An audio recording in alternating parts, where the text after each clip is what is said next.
1절에서 14절까지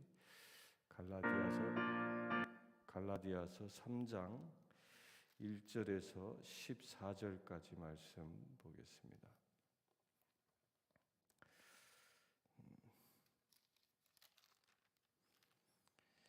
갈라디아서 3장 먼저 1절 말씀 보겠습니다. 어리석도다 갈라디아 사람들아, 예수 그리스도께서 십자가에 못 박히신 것이 너희 눈앞에 밝히 보이거늘 누가 너희를 꾀었더냐.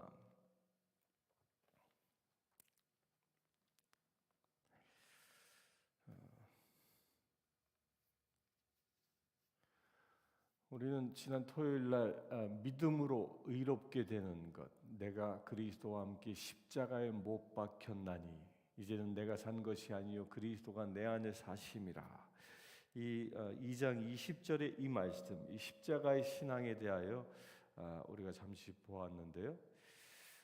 그 말을 대전제로 놓고 어리석도다 갈라디아 사람들아, 예수 그리스도께서 십자가에 못 박히신 것이 너희 눈앞에 밝히 보이거늘 누가 너희를 꾀었더냐. 십자가의 사건으로 인하여 우리가 구원을 얻었고, 또한 나 또한 그 십자가에서 죽었다라는 이것이 우리 그리스도인이라는 겁니다. 우리 그리스도인의 정체가 뭐예요? 예수 그리스도께서 십자가에 못 박히신 것이 지금 내 눈앞에도 이루어지고 있고, 또한 나도 그처럼 살고 있는 것이 그리스도인의 정체성입니다. 내가 죽고 그리스도가 사는 것, 이 십자가의 은혜, 이 십자가의 은혜는 단지 일회성이 아닌 거예요. 우리의 육신이 살아있는 동안은 날마다 내가 십자가에 못 박히는 그 은혜가 내 안에 있어야 하는 것입니다. 내 안에. 그래서 바울은 십자가에 못 박히신 것이 너희 눈앞에서 밝히 보이거늘이라고 현재형으로 쓰고 있는 겁니다. 십자가의 사건은 과거형이 아닌 겁니다. 지금 내가 살아가는 이 순간 우리는 늘 예수 그리스도의 십자가의 그 은혜를 목격하며 살아갈 수 있어야 하는 겁니다. 그 십자가의 은혜가 어디에서 목격되어지는 겁니까? 나의 삶을 통하여 목격되어지는 것입니다.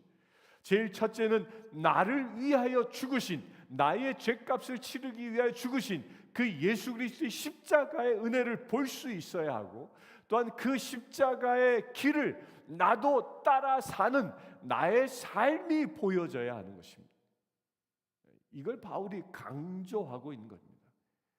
십자가의 구속사의 은혜는 과거의 일회성이 아니라 지금 내가 살아가고 있는 이 삶의 현장에서 일어나고 있는 것입니다.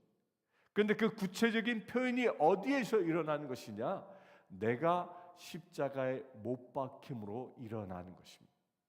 그래서 내가 죽고 그리스도가 사는 것에서 일어나는 것입니다. 우리 그리스도인이 분명한 정체성입니다.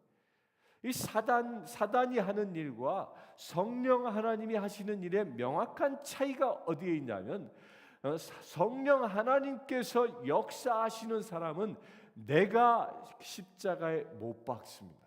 그래서 내가 죽지요. 내가 죽고 그리스도가 사는 역사가 일어납니다. 이렇게 내가 죽고 그리스도가 사는 삶을 살아가는 사람은 그가 죽음으로 인하여 그의 형제 자매들을 살리는 역사를 행한다는 것입니다. 그러나 사단에 의하여 사로잡혀 살아가는 사람들은 내가 죽지 않습니다. 누구를 죽일까요? 남을 죽이려고 합니다. 나의 형제 자매들을 죽이려 합니다. 남을 죽이려 합니다. 그래야 그의 입술엔 비방과 독설과 이런 것들로 가득해서 남을 죽이는 말들만, 죽이는 행위만, 죽이는 생각만 하게 되어지는 거지. 이게 사단에 속해 있는 사람입니다.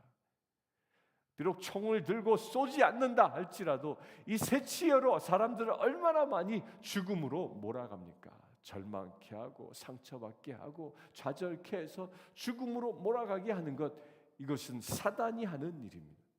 그렇게 사단이 하는 일이 무엇이라고요? 내가 죽는 게 아니라 남을 죽이려 하는 그 언행을 통하여 이게 사단의 볼모된 자의 모습입니다.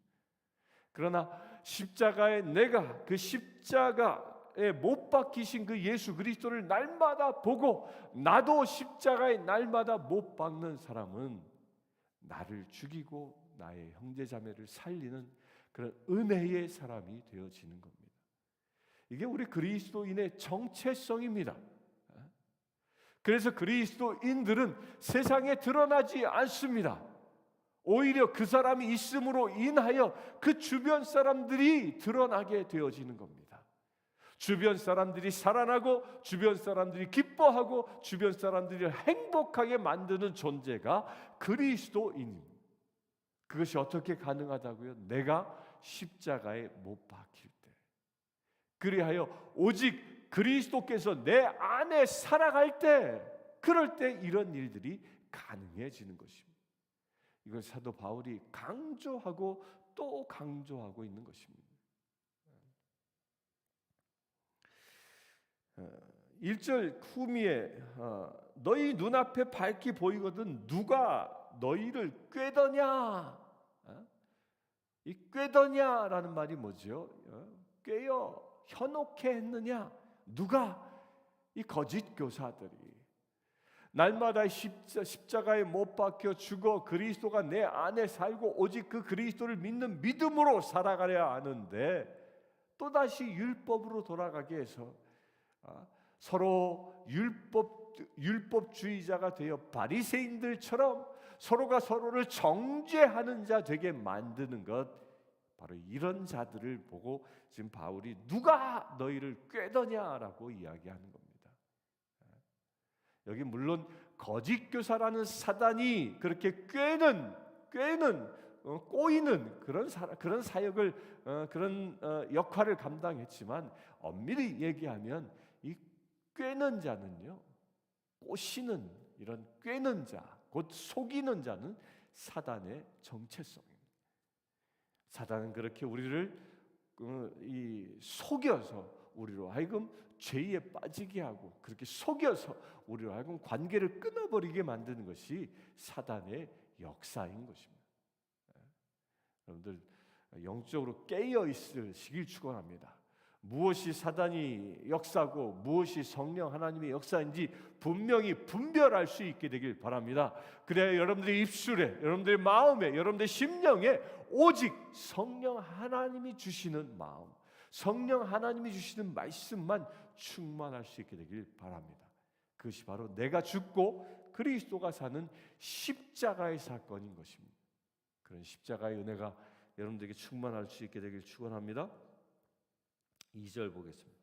내가 너희에게 다만 이것을 알려 하노니 너희가 성령을 받은 것이 율법의 행위로냐 혹은 듣고 믿음이로냐.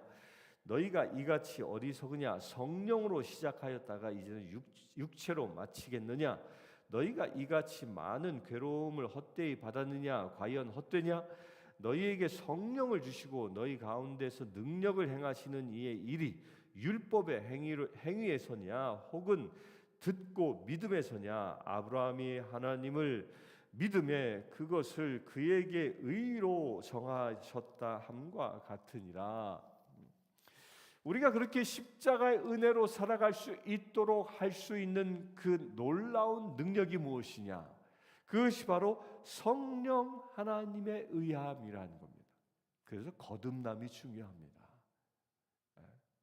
여러분들 오늘 성령 충만함을 받으시길 축원합니다. 오늘 이 라보데이 때 육신의 쉼을 통하여 영적으로 충만함을 구할 수 있는 거룩한 날 되길 바랍니다. 성령 하나님, 저에게 성령 충만함을 주세요. 그 모든 걸 다 내려놓으시고 오직 성령의 기름 부으심이 여러분들 가운데 충만할 수 있게 되길 소망하기 바랍니다. 우리가 입술로 죄를 짓고 또 마음으로 유혹을 받고 그 모든 것을 다 따지고 보면요, 성령 충만하지 못해서 그런 것입니다. 근데 여기서 말하는 성령 충만함이 무엇이에요? 제가 누누이 말씀드리지만 어떤 능력을 받는 것만 이야기하는 것이 아닙니다. 여기서 성령 충만이라는 건 플레로오 되시는 성령 하나님, 그 성령의 그 인격 자체가 내게 오시는 것, 그래야 내가 나의 성품이 성령님의 성품 되어지는 것, 이게 성령 충만함입니다. 이렇게 성령 충만해질 때 내 성품이 하나님의 성품을 닮게 되어지는 것이죠. 그것이 바로 예수가 내 안에 사는 것입니다. 그렇게 예수가 내 안에 살아갈 때 우리의 삶이 믿음의 행보가 이루어질 수 있는 것입니다. 그리하여 성령에 의하여 살아가는 자 되어지는 것, 이것이 믿음의 사람이라는 겁니다. 그러나 사단은 무엇을 얘기합니까? 계속적으로 율법을 이야기합니다. 율법 조목 하나하나를 지켜야만 구원을 얻는다라고 율법의 족쇄를 채우는 것이죠. 그런데 이렇게 율법주의자들은 자기에게만 족쇄를 채우는 게 아니라 문제는 어디 있습니까? 남에게까지도 그 족쇄를 채우려 한다는 거예요. 마치 거짓 교사가 그렇게 하는 것처럼. 그런데 또 어떤 문제가 있어요. 이렇게 율법의 잣대를 들고 율법의 의로움을 주장하는 사람들의 특징이 어디에 있냐면 내로남불의 삶을 사는 사람들이, 이중인격의 가치를 가지고 있는 사람, 이중잣대의 가치를 가지고 있는 사람들이, 자기는 그렇게 율법대로 행하지 못하면서 그 얄쌍하게 알고 있는 율법 조문 하나하나를 가지고 끊임없이 남에게 잣대를 대는 사람들, 이런 사람들이 뭐냐? 율법주의자인 것입니다. 당시 예수님 시대 때에 그 바리새인들이, 이 율법학자들이 남에게 잣대를 대지 않았습니까? 바로 그와 같은 모습인 것이죠. 율법주의에 빠져버리면 그처럼 내가 주님 앞에 말씀 가운데 회개하는 게 아니라 그 말씀의 잣대를 남에게 들이대는 겁니다. 왜 그렇게 될까요? 거듭나지 아니하면 우리는 늘 이중잣대 속에서 살아가는 것이 우리 인간의 본성이기 때문입니다. 자기가 행하는 불법과 자기가 행하는 실수와 자기가 행하는 죄악들은 다 이유가 있습니다. 이유가. 그러나 남이 행하는 죄악과 남이 행하는 실수와 남이 받는 상처들은 율법이란 잣대로 정죄함을 받아야 한다라고 다 생각하는 것. 이게 율법주의자의 거듭나지 아니한 자의 모습인 것입니다. 그러나 성령으로 거듭난 사람은 오히려 남의 허물과 죄악과 아픔이 보이면 그것이 나의 아픔 되어져 그를 위하여 십자가 앞에서 기도하는 자 되어지는 것이죠. 왜? 우리의 죄를 구원케 하시기 위해 이 땅에 오신 그 예수 그리스도, 그 십자가를 지신 그 예수 그리스도의 마음이 우리 안에 있기 때문에, 무엇을 통하여? 성령을 통하여. 이것이 성령에 의하여 살아가는 자라는 것입니다. 너희 3절에 너희가 이같이 어리석으냐? 성령으로 시작하였다. 성령으로 시작한 너희들이 왜 다시 육체로 타락하느냐? 성령으로 시작한 너희들이 왜 다시 육적인 자가 되었느냐? 바울이 갈라디아 사람들에게 경고하고 있는 것이죠. 우리 사랑하는 성도님들, 오늘 모든 육적인 자아들이 저 십자가에 못 박혀 버리시길 축원합니다. 그리고 여러분들의 심령 가운데 오직 성령으로만 충만해질 수 있게 되길 축원합니다. 7절 봅니다. 그런즉 믿음으로 말미암은 자들은 아브라함의 자손인 줄 알지어다. 또 믿음으로 말미암은 자, 그렇게 아브라함이 6절에 하나님을 믿음에 그것을 그에게 의로 정하셨다 함과 같으니라. 그러니까 아브라함 때는 율법이 없었지요. 그러니까 한참 후대 약 400년이 넘어서 모세를 통하여 율법이 주어졌지요. 그런데 아브라함이 율법이 없음에도 불구하고 하나님께로부터 의롭다함을 여겨 의롭다함을 받았습니다. 왜일까요? 그는 하나님의 말씀 그 자체를 믿었기 때문입니다. 율법을 행해서가 아니라 율법을 믿고 순종했기 때문에. 아브라함이 얼마나 실수를 많이 합니까? 에집트로 가서도 마누라를 팔아먹기까지 합니다. 그러나 그럼에도 불구하고 그 실수 덩어리였던 아브라함이었음에도 불구하고 하나님은 그를 믿음의 조상으로 삼으셨습니다. 그 이유가 무엇입니까? 그럼에도 불구하고 하나님의 말씀을 붙잡고 나아갔기 때문입니다. 모리아산 제단에 그 100세가 되어 얻은 아들을 하나님의 말씀하심에 순종하고 나아가지 않습니까? 그 아들을 바치는 그 믿음, 그 믿음을 보시고 하나님은 그를 의롭다 하신 것이죠. 여러분들에도 그와 같은 은혜가 임할 수 있게 되길 바랍니다.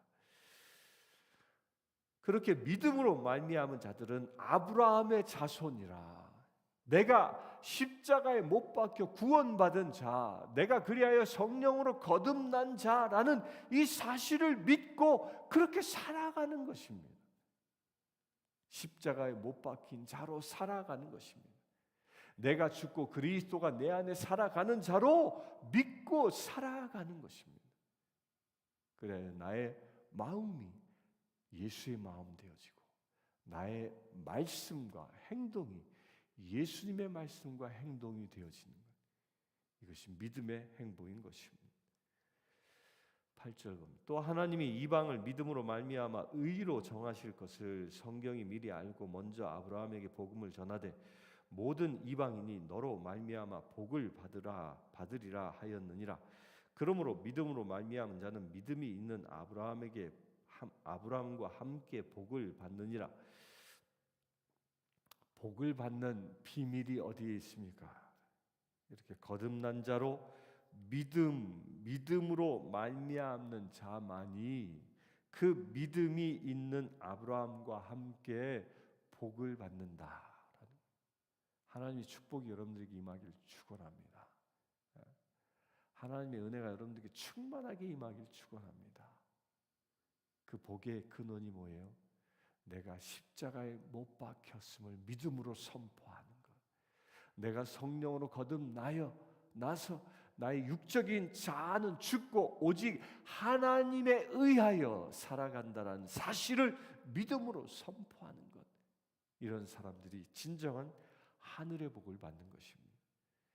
10절 무릇 율법 행위에 속한 자들은 저주 아래 있나니 기록된 바 누구든지 율법책에 기록된 대로 모든 일을 항상 행하지 아니하는 자는 저주 아래 있는 자라 하였음이라. 하늘의 축복 가운데 있느냐 저주 가운데 있느냐, 그 이유는 딱 하나예요. 내가 십자가에 못 박혀 죽어 성령에 의하여 살아가느냐 아니면 율법의 잣대를 가지고 살아가느냐에 따라서 축복의 자녀로 살아가느냐 저주받은 인생으로 살아가느냐가 결정되어지는 겁니다. 여러분들 명심하십시오. 하나님께서 축복의 권세가 없어서 여러분들은 축복을 못하는 게 아니라는 거예요. 내가 지금 무엇을 잡고 있느냐 때문에 하나님이 축복하실 수도 있고 그렇지 못할 수도 있다라는 거예요. 내가 날마다 그리스도와 함께 십자가에 못 박혀 죽고 성령 충만하게 살아가고 그 믿음으로 살아가는 자는 하나님이 무한의 축복을 주십니다. 그의 삶을 주님의 말씀에 귀한 열매들을 맺어가게 만드시는 것이죠. 그러나 율법의 잣대를 가지고 살아가는 자, 그리하여 끊임없이 남들에겐 율법의 잣대를 들이밀고 정죄하고 비판하고 수군덕거리며 살아가는 자, 안 됐지만 그는 저주 아래 머무른다는 것입니다. 누누이 말씀드립니다. 축복을 받느냐 저주를 받느냐는 하나님의 선택이 아니라 나의 선택인 것입니다. 내가 무엇을 잡느냐에 따라 축복의 자녀가 되느냐 저주받는 자가 되냐는 것입니다. 그 잡는 그 첫 시작이 무엇입니까? 나의 입술로부터요. 내 입술이 주님의 말씀과 사랑과 은혜로만 충만한 이 생명의 말씀을 선포하여 사람들을 살리느냐, 아니면 그 율법의 잣대를 가지고 남을 끊임없이 정죄하고 비판하느냐에 따라 축복의 자녀냐 저주받은 자녀가 결정되어진다는 겁니다. 11절, 또 하나님 앞에서 아무도 율법으로 말미암아 의롭게 되지 못할 것이 분명하니 이는 의인은 믿음으로 살리라 하였습니다. 율법 조문을 하나하나 내 노력으로 지킬 수 있는 건 불가능하다는 것이죠. 무엇으로만? 의인은 믿음으로 살리라. 아멘이십니까? 오직 믿음으로. 무슨 믿음? 십자가의 믿음입니다. 내가 십자가에 나도 못 박혔다라는 믿음. 12절, 율법은 믿음에서 난 것이 아니니 율법을 행하는 자는 그 가운데서 살리라 하였느니라. 그리스도께서 우리를 위하여 저주를 받은 바 되사 율법의 저주에서 우리를 속량하셨으니 기록된 바 나무에 달린 자마다 저주 아래 있는 자라 하였음이라. 이는 그리스도 예수 안에서 아브라함의 복이 이방인에게 미치게 하고 또 우리로 하여금 믿음으로 말미암아 성령의 약속을 받게 하려 함이라. 나무에 달린 자마다 저주 아래 있는 자니라. 이것은 신명기서에 있는 예언의 말씀입니다. 나무에 달린 자마다 저주 아래 있다. 이 말이 무엇이죠? 예수 그리스도께서 십자가의 저주를 받음으로 인하여 사망 권세를 꺾으셨음을 말하고 있는 겁니다. 우리 곧 십자가는 세상 사람들이 보면 저주받은 인생과 같은 것입니다. 그러나 하나님의 눈의 견지로 보면 그것은 구원의 시작이라는 것입니다. 그것이 어떻게 해요? 14절에 그리스도 예수 안에서 아브라함의 복이 이방인에게 미치게 하고 그 예수 그리스도께서 십자가의 죽으심으로 인하여 이제 아브라함의 축복이 이방 땅에게까지, 이방인들에게까지 전할 수 있는 그 축복의 통로가 열렸다는 것입니다. 그래서 지금 우리들도 예수님을 믿고 구원받는 귀한 은혜의 자녀가 된 것이죠. 또 우리로 하여금 믿음으로 말미암아 성령의 약속을 받게 하려 함이라. 그 사실을 믿음으로 인하여 우리도 무엇을 받는다? 성령의 약속, 그 성령 충만함을 받는다는 것입니다. 이 성령 충만함이 무엇이에요? 누누이 말씀드리지만 성령 하나님 그 인격체 되신 그분을 받는 것입니다. 내 안에 성령님을 받아들이는 것, 하나님 그 자체를 내가 영접하고 내 안에 모시는 것, 그리하여 내 삶이 하나님과 더불어 살아가는 것, 이것이 성령의 약속을 받는 것입니다. 오늘 휴일을 보내면서 여러분들 성령 충만함이 일어나길 축원합니다. 여러분들 오직 하나님의 마음이 여러분들의 마음 될 수 있게 되길 축원합니다. 예수님의 마음이 여러분들의 마음 되길 축원합니다. 성령 하나님의 마음이 여러분들의 마음 되길 축원합니다. 그것이 어떻게 가능합니까? 성령으로 충만해질 때 가능합니다. 그럴 때 여러분들이 진정 십자가에 못 박힌 자답게 내가 죽고 그리스도가 사는 삶을 살아갈 수 있게 되어지는 것. 이것을 보고 거듭났다라고 얘기합니다. 거듭나면 얼굴이 환해지고요. 거듭나면 생명을 살리고 거듭나면 그의 하늘의 축복을 받는 믿음의 지체가 되어지는 것입니다. 함께 기도하겠습니다. 주 아버지 하나님, 저주받은 인생의 삶을 사는 자가 아니라 오직 하나님의 축복을 받은 자의 삶을 살길 원합니다. 그 일을 위하여 사단의 모든 저주들을 저 십자가에 못 박습니다. 나의 육적인 자아를 저 십자가에 못 박습니다.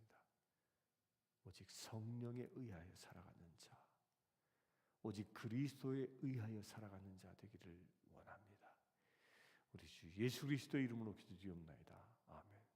지금 우리 주 예수 그리스도의 은혜와 하나님의 크신 사랑과 성령님의 감화 감동 교통 치유하심이 이 시간 예배하는 주의 사랑하는 모든 지체들 위해 지금부터 영원토록 함께 하실지어다.